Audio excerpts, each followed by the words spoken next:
Il était une fois, dans les temps anciens du royaume du Népal, niché entre les majestueux sommets de l'Himalaya, vivait un jeune et curieux habitant du village nommé Rajan. Rajan avait toujours été fasciné par les enseignements du sage maître qui résidait dans un lointain monastère.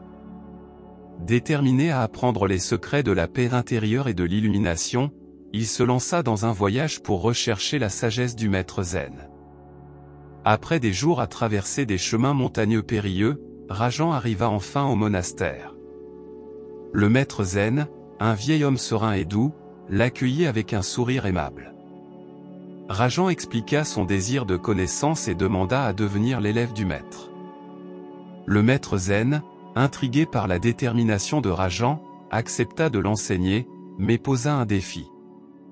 Il remit à Rajan un petit récipient en argile et lui dit qu'il devait remplir ce récipient avec de l'eau de la rivière voisine sans en renverser une seule goutte. Seulement lorsque le récipient serait plein, Rajan devrait revenir. Intrigué, mais déterminé dans sa résolution, Rajan accepta le défi et se dirigea vers la rivière. Quand Rajan s'approcha de l'eau qui coulait, il plongea le récipient dans la rivière, mais se rendit compte qu'il avait des trous. Frustré, il essaya plusieurs fois, mais l'eau continuait de s'échapper, laissant le récipient vide. Les jours passèrent et devinrent des semaines, tandis que Rajan s'efforçait inlassablement de remplir le récipient. Il commença à se sentir fatigué et découragé, doutant de ses propres compétences. Un soir, au bord de la rivière, observant l'eau couler, Rajan fit une remarque remarquable. Malgré les pierres et les obstacles, la rivière continuait de couler sans effort, sans être interrompue par les fissures et les crevasses du lit de la rivière. Cette observation inspira Rajan et lui fit prendre conscience. Plutôt que de se concentrer sur le récipient et sur sa perfection, il devait changer de point de vue pour se tourner vers la source de l'eau elle-même, la rivière. Avec une nouvelle clarté, Rajan décida de retourner voir le maître zen. En revenant au monastère, il s'approcha du maître zen avec le récipient vide dans les mains. Il s'inclina respectueusement et dit « Maître, j'ai compris la leçon. L'eau coule librement, et le récipient et sa perfection sont insignifiants par rapport à l'immensité de la rivière. Mon intention n'est pas de remplir le récipient, mais de plonger dans le courant de la sagesse et de l'illumination. » Les yeux du maître zen brillèrent de satisfaction, et il approuva d'un signe de tête.